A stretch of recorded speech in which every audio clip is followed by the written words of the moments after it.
khalaqal insana wa 'allamahu ma lam ya'lam. Sallallahu ala sayyidina Muhammadin khairil khalqi khairil anam wa ala alihi wa ashabihi al-kiram. Subhanaka la ilma lana illa ma 'allamtana innaka antal alimul hakim. Rabbana iftah bainana wa baina qaumina bil haqqi wa anta khairul fatihin. Amma ba'd. Alhamdulillah pagi hari ini kita masuk tanggal 4 Ramadan ya.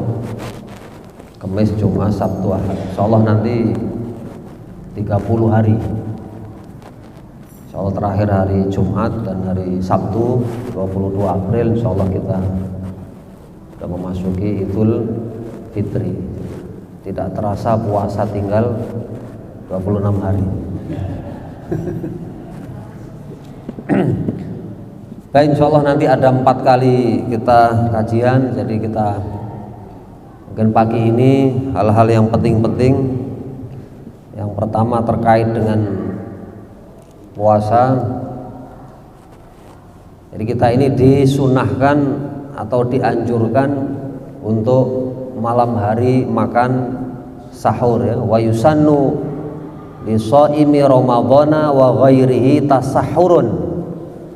Dan disunahkan, dianjurkan bagi orang yang berpuasa baik Ramadan atau selain Ramadan ya, tasahurun, makan sahur. Jadi dinamakan sahur itu karena waktu kita makan itu ada di waktu sahur. Sahur itu waktu. Wal mustaghfirina bil ashar. Dan tanda-tanda orang yang akan masuk surga itu adalah beristighfar, meminta ampun kepada Allah pada waktu sahur. Nah, sehingga nama makan di saat itu namanya makan sahur. Oleh itu maka pada saat kita setelah sahur itu masih ada waktu, paling tidak kita gunakan untuk beristighfar ya. Dianjurkan untuk kita membaca istighfar ya, meskipun 1 kali 3 kali, tetapi jangan sampai ini waktu yang sangat mustajab. Istighfar untuk kita berdoa, kita manfaatkan ya. Kemudian seandainya ingin sholat tahajud, nah, sholat tahajud ini kan sholat yang dilakukan setelah tidur malam dan namanya qiyamul lail. Nah, sedangkan tarawih itu namanya qiyam Ramadan. Jadi sama-sama qiyam, yang satu tarawih itu Ramadan, yang tahajud ini qiyamul lail. Oleh karena itu dua-duanya ini boleh kita lakukan. Nah, seandainya itu kita sudah witir ya, witir misalnya Isya itu witir, dan ini dianjurkan untuk berjamaah witir di Ramadan itu. Menurut Imam Nawawi, jadi witir itu kalau di luar ya, di luar Ramadan kita sendiri-sendiri. Nah, jadi setelah Isya boleh sendiri atau mungkin di akhir sebelum subuh. Tapi kalau di Ramadan itu dianjurkan kita gabung ya. Gabung itu maksudnya setelah tarawih kemudian lanjut dengan witir. Jadi maksudnya berjamaah. Nah, nanti pada saat malam hari, mungkin sebelum sahur atau setelah sahur masih ada waktu, maka ini bisa kita pergunakan untuk sholat tahajud. Nah, jadi tidak ada larangan ya, karena yang dinamakan penutup akhir malam itu hukumnya sunnah ya. Ij'alu akhira sholatikum witron, jadikanlah akhir sholat kalian di malam hari itu adalah sholat witir. Itu tidak wajib, bukan kewajiban, tetapi hukumnya adalah sunnah. Nah, jelas ya. Jadi hukumnya adalah sunnah. Seandainya itu kita nambahkan sholat tahajud pada saat malam ya, setelah witir Isya tadi, lalu kemudian kita bangun ya, tidur kemudian bangun, maka ini hukumnya dibolehkan. Jadi boleh-boleh saja. Nah, tetapi witirnya jangan diulangi. Kalau diulangi nanti jadi genap. Jadi saya 3, nanti malam 3 jadi 6. Nah itu, jadi biarkan saja yang sudah waktu isya itu ikut saja, nggak usah pulang, nggak usah. Kalau pulang itu kesan, wah ini kayaknya ini sholat tahajud ini, jadi kesan ada kesombongan gitu ya. Jadi jalan saja, nanti kemudian di rumah ini manfaatkan mungkin ya minimal 2 rakaat, ya ini hukumnya dibolehkan. Jadi tidak ada larangan untuk sholat malam meskipun pada saat isya-nya kita sudah sholat witir ya. Itu jelas saja. Jadi ini banyak pertanyaan terkait itu. Nah kemudian sahur ini wa yadkhulu waqtuhu binisfil laili. Jadi masuk waktu sahur itu adalah pertengahan malam. Jadi mulai jam 12 itu baru kita mendapatkan kesunahan makan sahur. Ini. Walhasilu anna sahura yadkhulu waqtu binisfil lail. Jadi sahur itu masuknya adalah nisful lail, pertengahan. Fal aklu qablahu laisa bisahurin. Makan sebelum tengah malam ya. Jadi misalnya pulang dari tarawih jam 9 lalu kita makan, wah ini kayaknya sahur. Nah itu bukan sahur, tapi buka puasa ronde ketiga. Pertama kan takjil, kedua harus nah ini fala yahsuru lahu sunnatu, maka dia tidak mendapatkan kesunahan. Jadi sunnahnya itu kita seandainya memang tidak bisa tidur, ya sudah sahur saja mulai jam 1 atau jam 12, dan ini sudah diperbolehkan ya. Dan batasan akhir ini sebagaimana di dalam Al-Qur'an itu ada disuruh makan sahur di dalam Al-Qur'an itu wakulu washrobu, makan minum sahur hatta yatabayyana lakumul khaytul abyadu minal khaytil aswadi.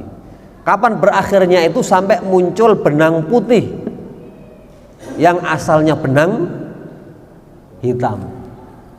Nah, pada saat 2 Hijriah ini para sahabat Nabi masang benang. Sekelas sahabat Nabi aja masang benang itu ya, apalagi sahabat Jamiatul Muslimin masang senar itu. Ya Rasulullah, kita ini tadi malam masang benang hitam kok enggak jadi putih-putih. Nah kan ayat itu pertama turun memang itu benang itu ya, dikirain itu disuruh memasang benang. Kalau sudah benang jadi putih maka berarti berakhir waktu sahur. Nah, kata Rasulullah, Masya Allah, mungkin kalau dalam hati kita, aduh ini kok enggak paham. Nah itu memang bahasa majas, bahasa kiasan. Jadi yang dinamakan itu kenapa? Karena di situ belum ada minal fajr. Jadi Al-Quran ini kan turun pelan-pelan, tidak langsung 30 juz begitu ya. Jadi pelan-pelan. Nah, baru kemudian akhirnya Jibril membawa ayat paling pendek. Yang dibawa Jibril itu ayatnya minal fajr. Nah, yang dimaksud benang putih muncul setelah benang hitam itu adalah fajar. Fajar itu kuning-kuning yang ada di atas ya. Itu kalau jam 3 itu namanya fajar kadzib. Nah, biasa adzan pertama Bilal itu dulu adzan. Nah, sekarang di Masjidil Haram juga adzan itu. Ustaz, kalau begitu kita praktekkan di Jamiatul Muslimin, nah itu nanti batu-batu melayang itu. Nah, jadi itu fakulu washrabu, kata Nabi, makan sahur hatta yu'adzina Ibnu Ummi Maktum, sampai masuk adzannya kedua, yaitu adzannya Abdullah bin Ummi Maktum. Nah, seorang tunanetra tapi dia rajin sholat. Nah, jadi orang tidak bisa melihat saja ini rajin sholat subuh. Nah, kalau kita ini tidak tahu di sini berapa soft ini. Kalau Ramadan full, tapi kalau tidak Ramadan ini tambah maju kan tambah banyak kemajuan ya. Stabil ya, alhamdulillah. Nah, oleh karena itu maka di sini batas terakhir itu adalah fajar ya, fajar sodik. Ya. Sodik itu artinya fajar dia tidak hilang. Jadi semenjak jam 4:30 ini, hari ini 4:26, maka ini sudah muncul namanya fajar sodik. Sodik itu artinya dia tidak hilang lagi. Jadi kalau jam 3 itu kuning sedikit hilang, sehingga dinamakan fajar kadzib gitu. Nah, nanti kalau sudah jam 4.26 itu dia kuning terus sampai terakhir kuning. Nah, ketika muncul sedikit matahari sedikit, di situ namanya waktu syuruk. Syuruk itu artinya terbit matahari. Di situ adalah batas terakhir untuk sholat subuh. Jadi kalau misalnya terlambat, sudah bahasanya Ustaz Damanhuri mecungul sedikit. Kalau kita lihat, sudah habis. Berarti kalau kita bangun sholli fardhu subhi rakaataini qadhaan, bukan qoboan ya, qadhaan. Nah, berbeda kalau terbenam matahari. Ya, terbenam matahari ini masuk maghrib itu harus menunggu bolanya ini habis. Nah, jadi jangan baru tenggelam sedikit langsung kayaknya waktu buka puasa. Allahu Akbar, jangan begitu. Jadi tunggu dulu sampai bolanya habis sama sekali, berarti itu sudah masuk waktu maghrib. Nah, itu bedanya ya. Jadi hati-hati harus kita ini, karena kalau berpatokan jam tangan ini kadang-kadang baterainya habis. Kalau berpatokan azan ya azannya kadang-kadang terlambat. Maka dicek kalau di timur itu masih belum muncul sedikit, berarti kita masih punya waktu sholat subuh. Nah, termasuk begini ini setelah muncul nanti namanya sholat isyraq gitu ya, sholat isyraq. Nah, tapi kalau maghrib maka ditunggu dulu sampai hilang bolanya itu baru masuk waktu buka puasa. Nah, itu. Nah, masih ada sisa-sisa mega merah. Nah, masih ada terus. Nanti kalau sudah gelap berarti sudah masuk waktu isya. Nah, begitu ya, ini sekedar ilmu untuk. Oleh karena itu maka ini batas terakhirnya itu adalah waktu fajar sodik atau subuh, sehingga bisa diperpanjang waktu sahur itu sampai minal fajar. Fajar itu artinya waktu fajar sodik. Nah, tetapi sebaiknya di sini itu dikasih jeda waktu, sebagaimana hadis Nabi di sini. Biasa Rasulullah dengan para sahabat Nabi itu di jarak sekitar 50 ayat Al-Quran. Nah, jadi tasaharna, kami sahur dengan Rasulullah, summa shallaina subuh, kemudian kami sholat subuh. Jarak selesainya sahur sampai sholat subuh ini adalah membaca 50 ayat. Nah, oleh karena itu ini dibuat oleh ulama kita di Indonesia 50 ayat menjadi 10 menit. Diundangkan Syekh dari Mesir Khalil Khusori di PT Lokananta Solo rekaman itu. Ya, salatu wassalamu alaik. Nah, itu tahun 70-an. Lalu rekaman dari Solo dibawa ke Surabaya di Radio Yasmara, Yayasan Masjid Rahmat Kembang Kuning Surabaya. Itu dulu pertama Sunan Ampel, sebelum ke Ngampel Utara beliau bangun masjid itu dulu. Sehingga dekat situ ada makam mertuanya namanya Mbah Karima. Jadi ziarah itu jangan langsung Ngampel sana. Nah, jadi dari ziarah ke kebun binatang dulu. Nah, Wonocolo itu Wonokromo ya terus. Nah, itu Kembang Kuning Jalan Diponegoro, di situ ada makam namanya makam mertuanya Mbah Karima, itu mertuanya Sunan Ampel. Makanya dinamakan Masjid Rahmat. Yayasannya namanya Yasmara, Yayasan Masjid Rahmat. Radionya itu terbesar itu di situ namanya Radio Yasmara. Nah, itu paling terkenal dulu, meliputi Gerbang Kertosusila, Gresik, Bangkalan, Mojokerto, Surabaya, Sidoarjo dan Lamongan. Nah, sudah. Nah, rekaman itu oleh orang Lamongan, karena Lamongan ini kan keliling seluruh Indonesia. Tidak ada tanah yang tidak dijajah orang Lamongan karena soto ayam. Nah, itu. Nah, sehingga kawan tuh ke masjid-masjid banyak jadi imam itu Pak Yusuf di AB itu dia orang Lamongan juga itu. Nah, situlah kemudian tersebar sehingga namanya sholawat tarhim. Nah, itu ceritanya. Dan pas di situ 10 menit sehingga imsak akhirnya diatur waktunya menjadi 10 menit. Nah, jadi kalau masih as-salatu wassalam ya kita makan minum, tapi kalau sallallahu alaihi, nah itu harus segera itu. Jangan sampai sallallahu lalu masih makan lalu Allahu akbar. Gitu ya. Nah, itu artinya sejarah saja. Ini 10 menit itu gunakan. Nah, sehingga 10 menit itu kita gunakan istighfar, kemudian bisa untuk sholat tahajud. Nah, begitu ceritanya. Jadi ini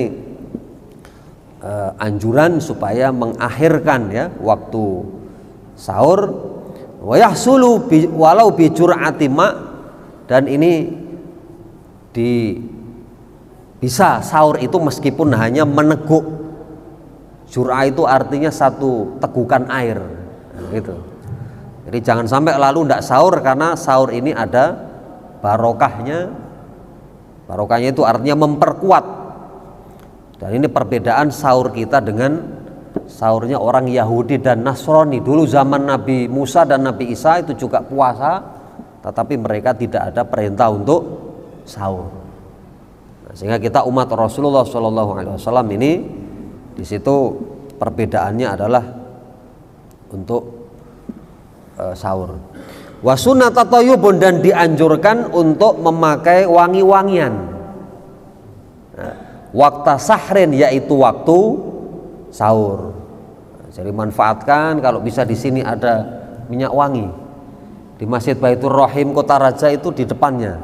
Nah, Jamiatul Muslimin bawa sendiri-sendiri. Ada itu. Nah, itu sunnah ini sini ya. Jadi boleh misalnya mandi itu kan ada wangi-wangiannya itu, ada sabun, ada lifebuoy apa semuanya. Maka sebelum subuh waktu sahur itu kita setelah sahur maka mandi.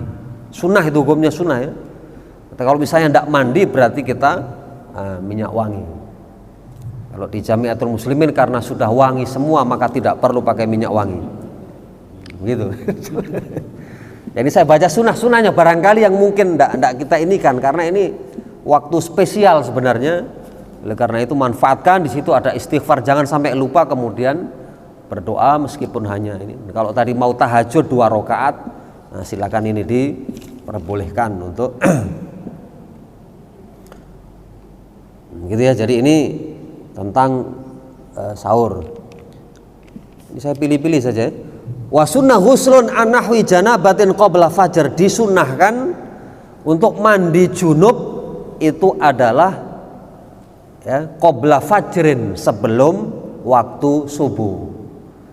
Jadi seandainya malam hari kemudian suami istri ini kan dispensasi malam harinya. Di awal-awal Ramadan itu tidak boleh sama sekali. Pokoknya ini selama Ramadan dilarang berhubungan suami istri. Nah, itu. Akhirnya Umar bin Khattab itu langsung setelah sholat tarawih begitu, nah, sudah langsung ngajak istrinya, nah, ya Rasulullah, bagaimana tadi malam itu saya kebablasan. Nah, itu sekelas Umar bin Khattab saja begitu, apalagi Umar dari Perumnas 4. Hanya kita nunggu wahyu turun, ya begitu. Itu kan pelan-pelan wahyu itu, minal fajrinya pelan-pelan. Nah, masalah junub ini juga pelan-pelan. Akhirnya turun ayat di situ. Alimallahu annakum kuntum takhtanun. Allah Maha tahu engkau tidak bisa menahan dirimu selama 1 bulan. Karena ya Rasulullah, bagaimana ini kita ini bisa menahan lapar dan haus, tapi kalau tidak melakukan dengan istri itu macam kepala nyut-nyut begitu. Nah, gara-gara itu turun ayat itu, luar biasa. Jadi artinya Islam ini kan agama yang seimbang itu. Jadi kalau misalnya ibadah itu tidak larut sampai ditinggalkan makan minum. Ya, sebaliknya tidak makan minum kemudian hubungan suami terus sampai itu keseimbangan. Itu luar biasa itu. Jadi ini masih ada dispensasi. Nah, ini seandainya kemudian malam hari lalu sebelum subuh ini kita bisa mandi, maka ini hukumnya adalah sunnah. Li alla yasilal ma'u ila batini nahwi udhuni, supaya air itu kalau dia mandi sebelum subuh jangan sampai masuk ke dalam telinga. Karena ini yang kuping telinga yang dalam ini kan wajib hukumnya. Jadi ini harus dibasuh, yang ini juga harus kena, ini harus kena. Jadi jangan sampai luar saja. Nah, tapi jangan sampai ke lubang-lubang sampai begini, jangan. Nah, gitu. Termasuk kalau misalnya puasa mandi ya enggak apa-apa, tapi jangan di laut itu. Jangan sampai jangan begitu. Nah, jadi shower juga begitu masih bisa, tapi jangan sampai berlebihan. Kalau berlebihan nanti masuk berarti membatalkan puasa. Nah, sehingga ini hukumnya sunnah. Tapi kalau tidak bisa untuk sebelum subuh, maka ini dibolehkan mandi setelah subuh. Dan ini tidak membatalkan puasa, sebagaimana Rasulullah itu diriwayatkan dari Maimunah itu, karena Rasulullah SAW yusbihu, beliau masuk waktu subuh junuban, dalam keadaan junub karena berhubungan dengan istri beliau ya. Kemudian setelah itu wahwa yaghtasil, kemudian beliau mandi, wa yasumu, kemudian melanjutkan puasanya. Nah, begitu. Yang penting hubungan suami istri itu jangan dilanjutkan pada saat azan subuh. Jadi kalau sudah azan gitu, Allahu Akbar, nanti kata istrinya, Pak ini sudah azan. Itu baru Perumnas 4. Perumnas 2 kayaknya biasanya kedengaran belum. Jangan. Nah, gitu ya. Jadi ini sering ditanyakan, itu ada di Entrop itu, saya pernah ditelepon, Ustaz kita ini Masya Allah bangun kesiangan Ramadan, terus nah ini malam hari kita dengan suami istri gitu. Nah, ini kebetulan yang perempuan mahasiswa saya itu di itu. Terus kata Ustaz dulu itu boleh lanjut puasa. Nah, akhirnya kemudian saya mandi jam 7 pagi ya, terlambat karena memang pertandingan tadi malam terlalu seru. Nah lanjut, kemudian dia puasanya, sementara suaminya ini dia pokoknya membantah, tidak ini pokoknya sudah kita tidak boleh puasa. Akhirnya langsung sarapan jam 7. Nah ini jadi ini bagian-bagian bahwa dibolehkan untuk mandi setelah subuh ya, lanjut kemudian dia untuk lanjut puasanya, sumayasum gitu. Nah, tetapi kalau seandainya mandinya sebelum subuh, maka ini hukumnya diperbolehkan. Kemudian yang terakhir ini karena kita pilih-pilih ya, doa untuk lakasumtu, ini berkali-kali saya ulang, ini adalah dibaca setelah kita makan dan minum. Mana kemarin? Wa yusannu ayyakula, dan disunahkan untuk berdoa akibal fitri, yaitu setelah berbuka. Nah, ini kan la qoblahu, bukan sebelum, wala indahu, dan bukan saat makan buka puasa. Allahumma laka sumtu wa bika amantu ala rizqika aftar, dan seterusnya. Jadi kita pertama ya sudah biasa saja, bismillahirrahmanirrahim, Allahumma barik lana fima razaqtana wa qina adzabannar. Minum. Nah, setelah minum kemudian mungkin makan takjil. Nah, sebelum sholat maghrib baru kita berdoa Allahumma laka sumtu. Kebiasaan kita itu sebelum minum atau setelah minum? Nah itu ya. Nah, jadi nanti kalau misalnya buka puasa bersama ini diingatkan. Nah, jadi usahakan makan minum dulu baru setelah berdoa. Jadi usahakan dikasih pengumuman ya, mohon nanti makan minumnya sama-sama ya. Nanti kita berwudu, nanti ada komando dari Ustadz Warnadi. Jadi setelah makan minum mari kita sama-sama berdoa Allahumma laka sumtu wa bika amantu wa aftartu zahaba zomau. Hilang rasa haus. Nah hilang haus ini setelah makan atau sebelum makan? Setelah makan. Nah gitu ya. Nah, jadi kalau tidak dipandu itu biasanya sudah lupa. Nah, jadi ini enak Pak Ustadz biasanya sebelum, karena kita bisa sama-sama. Kalau setelahnya itu langsung kabur sendiri-sendiri, ada yang makannya itu kadang 1 detik langsung selesai dia. Nah, jadi ini dipandu kalau misalnya buka puasa bersama. Nah, setelah nanti takjil makan minum baru berdoa. Mari kita sama-sama Allahumma laka sumtu. Karena ini dianjurkan, ini la qoblahu, bukan sebelum minum, wala indahu, dan bukan pada saat minum takjil itu. Jadi dianjurkan untuk adalah akibah fitri, setelah fitr, setelah makan minum waktu buka puasa. Baik, saya kira ini ya, mungkin ada, ini harus singkat saja, barangkali ada tanya jawab. Ini masalah 3 permasalahan tadi, sahur, kemudian mandi sebelum fajar, kemudian yang ketiga adalah berdoa untuk buka puasa pada saat berdoa itu adalah setelah berbuka puasa.